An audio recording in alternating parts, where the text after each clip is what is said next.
नमस्कार, मैं अजय साहू और आप देखना शुरू कर चुके हैं शोरगुल टाइम्स। कहानी सिगरेट अमीरजादा के इस एपिसोड में सभी क्लासमेट विशिष्ट हाउस पहुंचते हैं। वहां की खूबसूरती को देखकर सभी खुश हो जाते हैं। जिया और ऐश्वर्या वहां का नजारा देखते ही रह जाती है। आयशा अभी तक वहां नहीं पहुंची थी। उसके पहुंचते तक सभी क्लासमेट हंटिंग ग्राउंड देखने जाने लगते हैं। इधर सनाया का मन बिल्कुल शांत नहीं था। उसको डर लग रहा था कि फिर उसके साथ कोई नया कांड नहीं हो जाए, पर आहान उसे विश्वास दिलाता है कि तुम डरो मत, मेरे रहते हुए तुम्हारे साथ यहाँ कुछ नहीं होगा। इस एपिसोड की शुरुआत कुछ इस तरह से होती है। चलिए जानते हैं इस एपिसोड में और आगे क्या कुछ नया होता है। वशिष्ठ हाउस के गार्डन का मैनेजर अर्पित कपूर जब सभी को हंटिंग ग्राउंड दिखाना चाहता है, तब इतने में करण सभी से कहता है, सब चलो, ब्रदर अर्पित हमें हंटिंग ग्राउंड दिखाने ले जा रहे हैं। जिसे भी शिकार का शौक है वो सामान ले सकते हैं। ये मनाली का सबसे बड़ा हंटिंग स्पेस है और यहाँ पर बहुत सारे ऐसे जानवर हैं जो तुमने कभी देखे भी नहीं होंगे। करण ने सबका ध्यान अपनी तरफ लाने के लिए जोर से बोला। ये एरिया प्लेटिनम कार्ड होल्डर्स के लिए रिजर्व था, इसलिए यहाँ सिर्फ हाई क्लास और इलीट लोगों को परमिशन मिलती थी। यहाँ बहुत सारे ऐसे जानवर भी थे जिनका शिकार करना लीगली अलाउड नहीं था, क्योंकि यहाँ कभी इंस्पेक्शन नहीं हुआ था, इसलिए सब कुछ चल रहा था। यहाँ अमीर लोग अपने शौक पूरे करने आते थे। करण अपने दोस्तों से कह देना कि वहां पर कोई भी फोटो न क्लिक करे। अर्पित ने आर्डर देते हुए कहा, ये यहाँ का रूल था। उस हंटिंग ग्राउंड में ऐसा बहुत कुछ था जो बाहर जाना ठीक नहीं था। यस ब्रदर अर्पित, करण ने कहा। इसके बाद अर्पित वहां से चला गया। जैसे ही अर्पित वहां से गया, जिया और ऐश्वर्या करण के पास आए और उनसे कंफर्म किया कि वो अर्पित कपूर ही था ना। करण ने अपना सिर हाँ में हिलाते हुए कहा, हाँ, पर अगली बार जब तुम उससे मिलो तो सिर्फ अर्पित मत कहना, चाहो तो ब्रदर अर्पित बोल देना या फिर मिस्टर कपूर बोल देना। वो अब आयशा का पति है। ये सुनकर दोनों शॉक्ड हो गई और बोली, अर्पित ने आयशा से शादी कर ली? हाँ, वो मेहता फैमिली के साथ ही रहता है, घर जमाई बनकर। करण ने जवाब दिया, मेहता फैमिली का घर जमाई और विशिष्ट हाउस में जनरल मैनेजर भी? ये अर्पित तो काफी तरक्की कर गया। ऐश्वर्या ने थोड़ा जलते हुए कहा। करण के मन में अर्पित के लिए तरस था। भले ही बाहर से वो इतना सख्त और आर्डर देने वाला लग रहा था, पर असल में वो मेहता फैमिली और खास करके आयशा का कठपुतली था। वो उनके आर्डर पर ही चलता था। उसने ये भी सुना था कि शादी हो जाने के बाद भी आयशा दूसरे मर्दों के साथ फ्लर्ट और उन्हें सेडूस करती है। पर जो भी हो जाए, अर्पित आयशा से नाराज नहीं हो सकता था और उसे हमेशा उसके सामने झुकना ही पड़ता था। करण के मन में अर्पित के लिए घृणा थी। इतने में अर्पित वापस आया और सबको लीड करते हुए हंटिंग ग्राउंड की तरफ ले जाने लगा। हालांकि उसे हंटिंग ग्राउंड बोले जा रहा था, पर असल में वो एक बड़ा सा जंगल ही था। वहां बहुत सारे जानवर थे। सब ऐसा कुछ पहली बार देख रहे थे, इसलिए बहुत सरप्राइज और एक्साइटेड थे। अर्पित सबसे आगे चल रहा था। कभी कभी बस करण से बात कर रहा था। उसे बाकी लोगों से बात करना अपने शान के खिलाफ लग रहा था। सब कहीं न कहीं इस बात से चिढ़ रहे थे, पर उनके पास कोई ऑप्शन नहीं था। वहीं आहान और सनाया थोड़ा पीछे चल रहे थे। सनाया वहां पहली बार आई थी, ये सब देखकर बहुत खुश थी।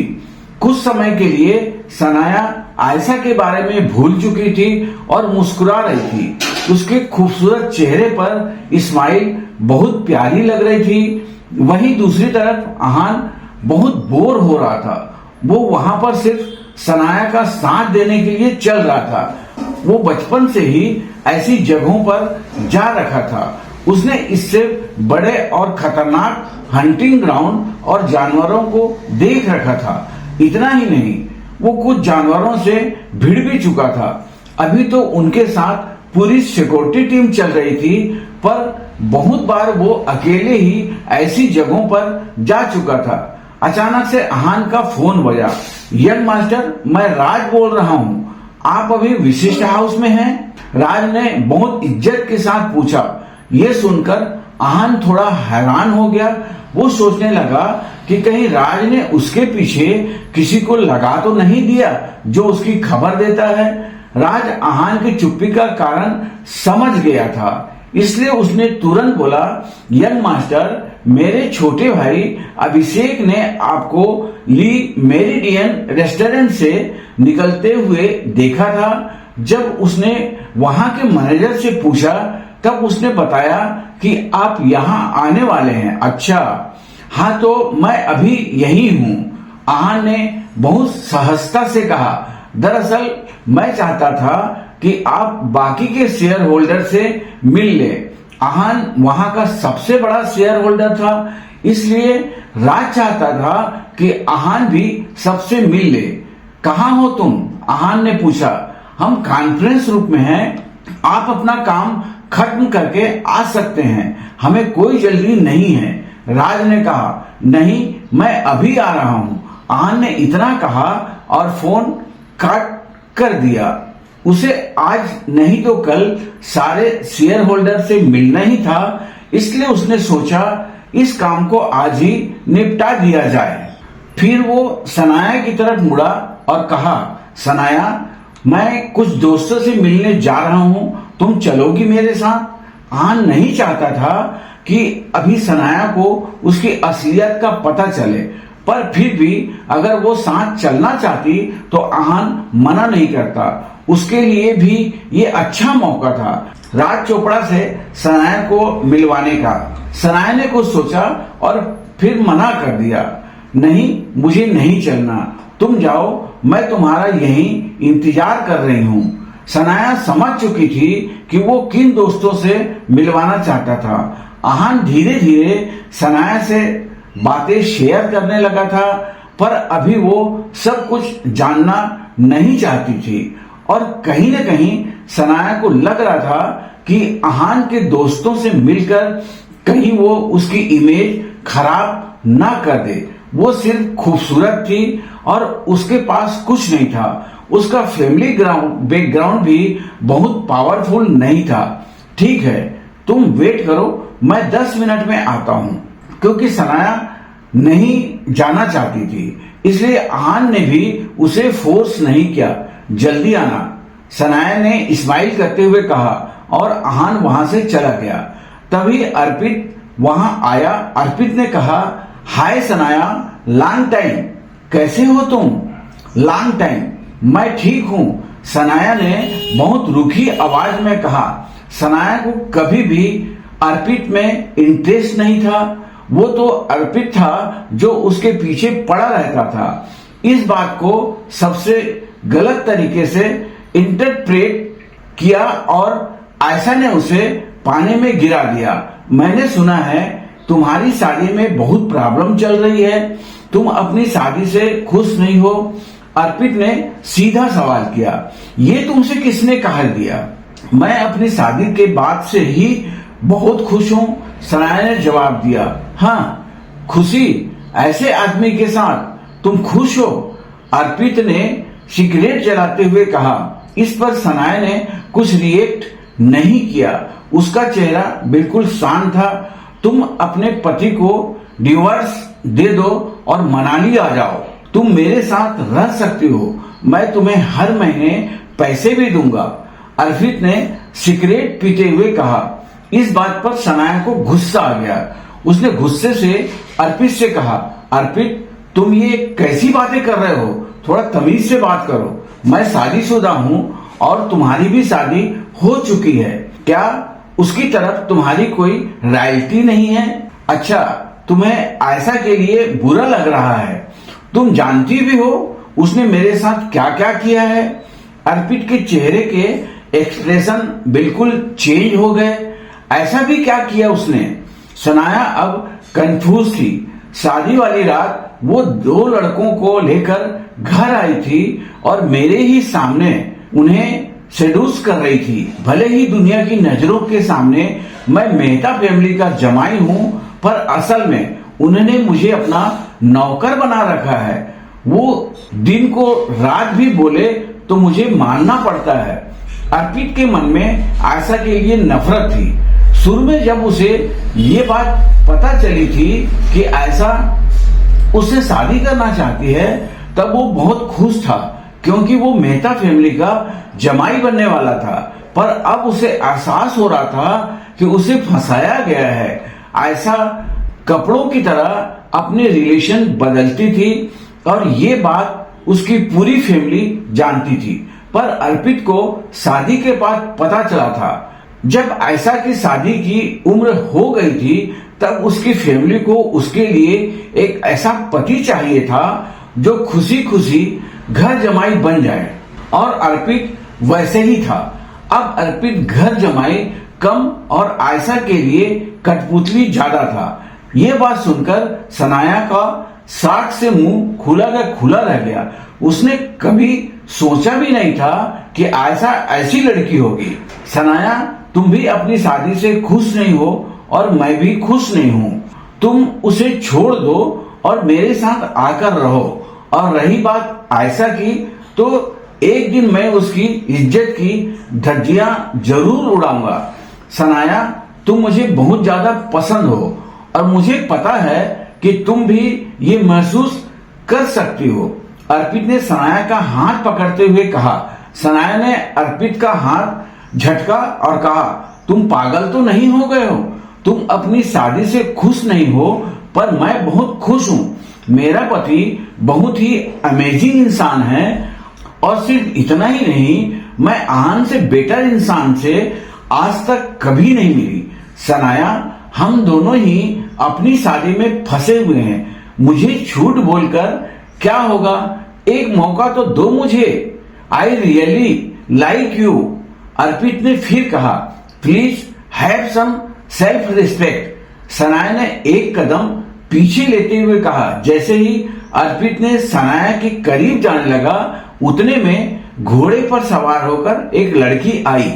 उसके चेहरे पर मेकअप था और उसने एक काले रंग का ट्रैक सूट पहना हुआ था। वो घोड़े से उतरी और अर्पित के पास जाकर उस पर चिल्लाने लगी, अर्पित, तुम्हारी इतनी हिम्मत! मैंने तुम्हें कुछ देर अकेले क्या छोड़ा, तुम लड़कियों पर डोरे डालने लगे।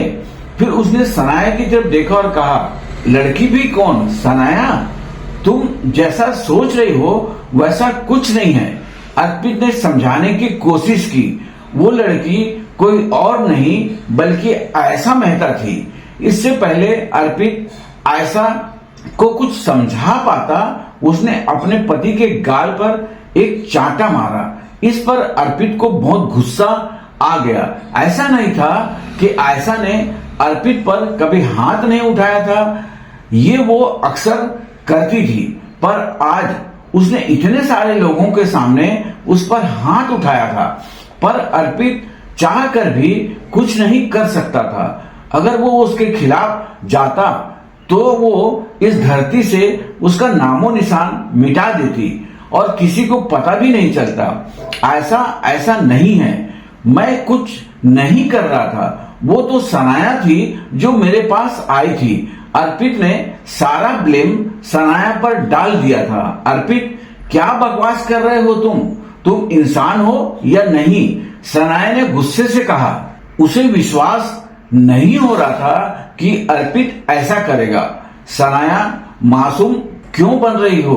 तुम्हें जब से पता चला है मैं यहाँ का जनरल मैनेजर हूँ, तब से ही तुम मुझे घूर रही हो, और तो और तुमने कहा था कि तुम मेरे साथ पैसों के लिए रह लोगी। अर्पित ने कहा, नॉनसेंस, ये सब बातें तुमने मुझसे कही थी जिन्हें मैंने मना किया था। सनाया गुस्से से पागल होने लगी थी। करण, जिया, ऐश्वर्या और बाकी सब भी वही थे। सबने देखा था कि अर्पित सनाया के पास गया था, न कि सनाया अर्पित के पास आई थी। पर फिर भी किसी ने कुछ नहीं बोला। कोई भी इस मामले में पढ़कर अपने लिए मुसीबत खड़ी नहीं करना चाहता था। वाइफी, ट्रस्ट में, अर्पित ने जैसे ही ये बात बोली, आयशा ने सनाया की तरफ देखा और उसे एक थप्पड़ मारा। सनाया के ओठ के साइड से खून आने लगा। सनाया को बहुत बुरा लग रहा था। उसकी आंखें पानी से भर गई थी। ऐसा नहीं है, मेरी बात तो सुनो। सनाया आयशा को समझाना चाहती थी, पर आयशा कुछ नहीं सुनना चाहती थी। लगता है जो कॉलेज में हुआ था तुम वो भूल चुकी हो। उस दिन का सबक काफी नहीं था क्या? उस दिन भी तुमने अर्पित के साथ ऐसा किया था और आज भी। आयशा ये बात बोलती रही और सनाया के साथ धक्का मुक्की करती रही। इधर जिया और ऐश्वर्या ये देखकर फूली नहीं समा रही थी। दोनों को सनाया को ऐसे देखकर बहुत मजा आ रहा था। दोनों सोच रही थी कि सनाया कभी ऐसी लड़की से नहीं मिली होगी जो बिना सोचे समझे काम करे। तभी आयशा ने अपने आदमियों से कहा, इसके हाथ पैर रस्सी से बांधो। आयशा, तुम क्या करना चाहती हो? सनाया ने पैनिक करते हुए पूछा। तुम्हें आदमियों के अटेंशन में बहुत मजा आता है ना? अब देखो मैं क्या करती हूँ, आयशा ने कहा। आयशा, तुम क्या करने वाली हो? अर्पित भी अब घबरा गया। तुम्हें चिंता हो रही है? मैं इसे भेड़ियों के बीच में छोड़ने वाली हूँ, आयशा ने हंसते हुए कहा। उस दिन पूल से तो तुम बच गई थी, आज कैसे बचोगी? ये सुनकर सब बहुत डर गए और सनाया रोने लगी। क्या सच में आयशा सनाया को भेड़ियों के बीच में छोड़ने वाली थी? क्या आहान वक्त पर आकर सनाया को बचा पाएगा? बस इसी के साथ इस कहानी का यह एपिसोड भी समाप्त होता है। कल फिर मिलेंगे इस एपिसोड को आगे बढ़ाते हुए। आज के लिए बस इतना ही। अब कल तक के लिए हमें इजाजत दीजिए। नमस्कार, धन्यवाद।